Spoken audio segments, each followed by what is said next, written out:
the recording. Okay. All right. Hello, I'm Sophie Avery, 2025 student intern at Raven Chronicles Press. Raven is a Northwest literary organization that has been around since 1991.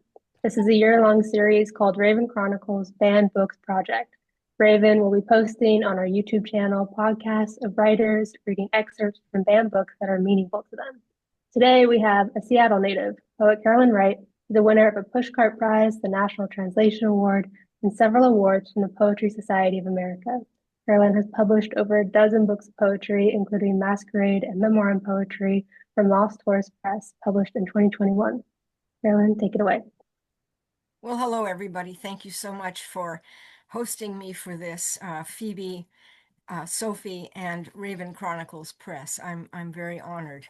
I decided to read part of Allen Ginsberg's Howl because it's a work that's had, quite a bit of influence in our culture in post-war, 1950s America and beyond. And also, I have found it a very refreshing and hard-hitting poem to read, read silently to myself, and then also to recite. I mean, it was a breakthrough in terms of its style, using this what you would call repetition with variation style of composition, which in many ways is very simple, very similar to portions of the Bible, the Psalms, and especially books like the Psalms, where there'll be a phrase or a word at the beginning of each verse, and then a variation on that, and then the next phrase begins the same, and then there's a new variation. So that is an excellent way to write something that's going to go on at length, as Howl does. Um, Ginsberg wrote it pretty much, well, he wrote it over the course of a few years, but parts 1 and 3 were very much noted for their sort of what one reviewer called a sort of a tumbling hallucinatory style, and telling stories and experiences of Ginsberg's friends and contemporaries, and also being quite frank and out there on issues of sexuality and drug use. And in his case, in Ginsberg's case, he had only recently, when he was writing Howl in the 1950s, 1954 and 55, he had only recently kind of accepted his own homosexuality. And then he began basically to celebrate it.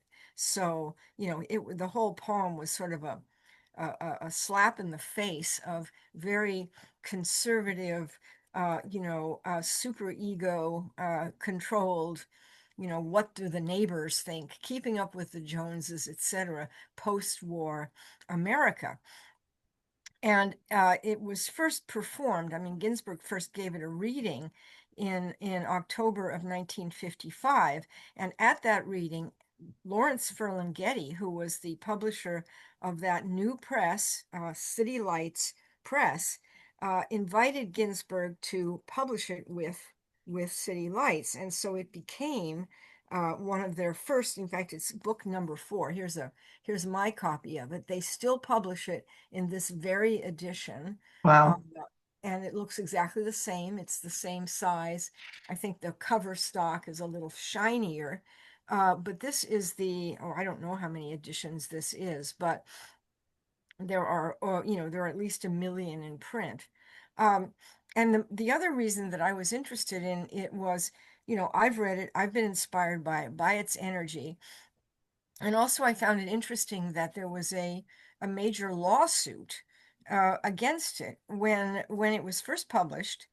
Um, the copies, I think, were printed out of the US, and when they were shipped back into the country, they were seized. I mean, over almost 600 copies were seized at the point of entry in the airport, and they arrested the bookseller of City Lights Books, a gentleman with the name of, let's see, what was his name? Masao, what was it? Shigeyoshi Murao, and he as the City Lights bookstore manager, and Lawrence Ferlinghetti himself, the publisher of City Lights books, were both arrested for, selling the book, publishing the book, because it was obscene. So they were charged with obscenity. But then, there was a lawsuit, and many writers and lawyers jumped to the defense of the book. And at the obscenity trial, literary experts testified on the poem's behalf. It was, I mean, it was the best way to breathe life into the poetry publishing world, because the minute something becomes controversial, everybody wants to read it. So that increased the sales. It also increased the profile of City Lights books, Lawrence Ferlinghetti, his bookstore, and of course, Allen Ginsberg himself. So that really led off Ginsberg's career.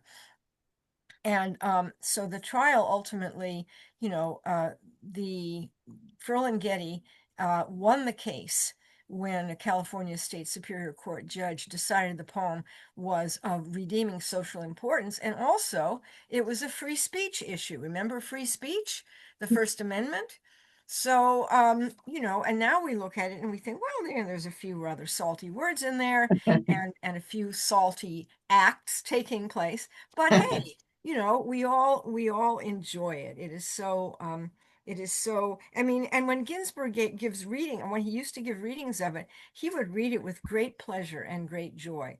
And the last thing I'm going to say is I was really honored to meet him. Well, actually, I saw him 2 or 3 times. Once was on the campus of the University of Washington. He was giving a reading outside of the hub. It was a warm day, I think in the late spring or early summer, and he was sitting out there. He gave a reading of poetry, and then he began. Well, he was dressed all in white, like a yogi or something, and these white Indian kurta pajamas. And then he started playing Indian devotional songs on his harmonium, and the audience got kind of bored after about half an hour, and everybody wandered away, and I and my friend did the same. But then I saw him several years later when I was teaching at a very conservative Southern Baptist related college in Missouri, and he was invited to give a reading in not at that college, but in Oklahoma, in Kansas City, and I attended, and a number of my students attended. And I went up and I met him, and I thanked him for his poem, and thank you for waking up and sort of breaking open my creative writing and introduction to poetry classes when I read it. And I will tell one quick anecdote. There was a young woman in my introduction to poetry class who was, she was a sorority girl. I think she was on the cheerleading squad. Her boyfriend was the big hunk football player in the class, the big man on campus. So she was the perfect representative of the woman who'd be bending over the oven, the open oven door, in her high heels and her apron, with her rear end sticking out, into the advertiser's face. But at that point, she was still only about 19. So she, after we'd been reading some of Ginsberg and his bio in the book, she said to me, Dr. Wright, Dr. Wright, I wanted to ask you a question about Allen Ginsberg. It says here in the biography that in some year he married Peter Orlovsky. And I said, yes, Susan, Allen Ginsberg did indeed marry Peter Orlovsky. She said, Dr. Wright, is Peter Orlovsky a guy? And I said, yes, Susan, Peter Orlovsky is a guy. And she went, oh, yuck. And I thought she was going to, disenroll from the class, leave the class, but she didn't. She stayed in. I just said to her, well, Susan, it takes a lot of different kinds of people to make the world. And here at William Jewell College, we welcome everybody into, the fold of the church. And so we have to accept everybody. Well, I think she accepted what I said, and she stayed, and I think she got a B or something like that. But it was an interesting moment, and I've never forgotten that. So I am going to start reading. I'm going to read a couple of pages of Howl, And I'm going to end with the last page because it has a good concluding movement to it, but I'm not going to read the entire thing. It's too long.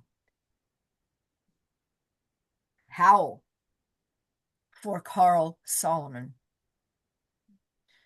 I saw the best minds of my generation destroyed by madness, starving, hysterical, naked, dragging themselves through the Negro streets at dawn, looking for an angry fix.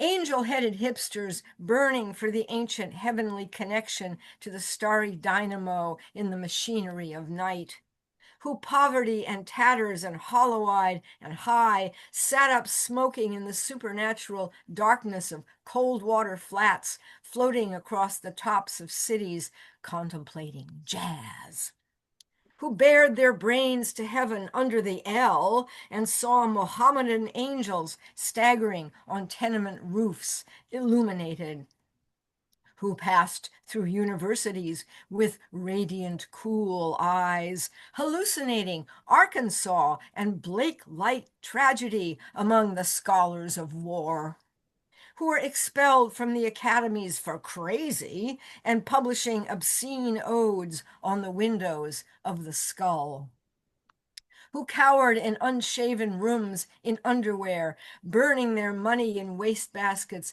and listening through the terror through the wall, who got busted in their pubic beards returning through Laredo with a belt of marijuana for New York, who ate fire in paint hotels or drank turpentine in Paradise Alley, death or purgatoried their torsos night after night, with dreams, with drugs, with waking nightmares, alcohol and cock and endless balls.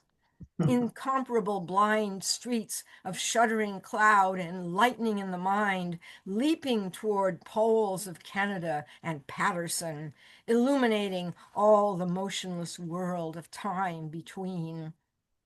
Peyote solidities of halls, backyard green tree cemetery dawns, wine drunkenness over the rooftops, storefront burrows of tea-head joyride neon blinking traffic light, sun and moon and tree vibrations in the roaring winter dusks of Brooklyn, ash can rantings and kind king light of mind, who chained themselves to subways for the endless ride from Battery to Holy Bronx on Benzedrine until the noise of wheels and children brought them down shuddering, mouth-racked and battered, bleak of brain, all drained of brilliance in the drear light of Zoo, who sank all night in submarine light of Bickfords, floated out and sat through the stale beer afternoon in desolate Fugazzi's, listening to the crack of doom on the hydrogen jukebox, who talked continuously 70 hours from park to pad to bar to Bellevue to museum to the Brooklyn Bridge, a lost battalion of platonic conversationalists jumping down the stoops, off fire escapes, off windowsills, off Empire State, out of the moon. Yakety yakking, screaming, vomiting, whispering facts and memories and anecdotes and eyeball kicks and shocks of hospitals and jails and wars. Whole intellects disgorged in total recall for 7 days and nights with brilliant eyes, meat for the synagogue cast on the pavement, who vanished into nowhere Zen, New Jersey, leaving a trail of ambiguous picture postcards of Atlantic City Hall, suffering Eastern sweats and Tangerian bone grindings and migraines of China under junk withdrawal in Newark's bleak furnished room, who wandered around and around at midnight in the railroad yard, wondering where to go, and went, leaving no broken hearts, who lit cigarettes in boxcars, racketing through snow toward lonesome farms in grandfather night, who studied Plotinus, Poe, St. John of the Cross, telepathy, and Bop Kabbalah because the cosmos instinctively vibrated at their feet in Kansas, who loaned it through the streets of Idaho, seeking visionary Indian angels who were visionary Indian angels, who thought they were only mad when Baltimore gleamed in supernatural ecstasy, who lounged hungry and lonesome through Houston, seeking jazz or sex or soup, and followed the brilliant Spaniard to converse about America and eternity, a hopeless task, and so took ship to Africa, who vanished into the volcanoes of Mexico, leaving behind nothing but the shadow of dungarees and the lava and the ash of poetry scattered in Fireplace, Chicago, who reappeared on the West Coast, investigating the FBI in beards and shorts with big pacifist eyes, sexy in their dark skin, passing out incomprehensible leaflets. And I'm going to skip to the last page. I think it's getting long enough. So here is the final page. Who dreamt and made incarnate gaps in time and space through images juxtaposed, and trapped the archangel of the soul between two visual images, and joined the elemental verbs and set the noun and dash of consciousness together, jumping with sensation of pater omnipotens aeterna Deus, to recreate the syntax and measure of poor human prose, and stand before you, speechless and intelligent and shaking with shame, rejected, yet confessing out the soul to conform to the rhythm of thought in his naked and endless head. The madman bum, an angel beat in time, unknown, yet putting down here what might be left to say in time come after death, and rose reincarnate in the ghostly close of jazz, in the gold horn shadow of the band, and blew the suffering of America's naked mind for love into an Eli, Eli, lama, lama sabachthani saxophone cry that shimmered the cities down to the last radio, with the absolute heart of the poem of life butchered out of their own bodies, good to eat 1,000 years. So thank you, and huzzah, Allen Ginsberg. Fantastic. Whatever realm of hell, whatever circle of hell, he and William Blake are just toking it up together. Yeah. That poem is still relevant, totally relevant. And I'm sure it would be banned in many places still. Oh, yes, yes. Oh, that was fantastic. Great reading, Carolyne. Thank you. Thank you. And we're going to say goodbye. And thanks. Thank you. Thank you. All right. So take it over. Fight the power. Bye. Bye, Okay. Sophie. Okay. Bye, Take care. everybody. Thanks so much. All right. Bye-bye. Bye.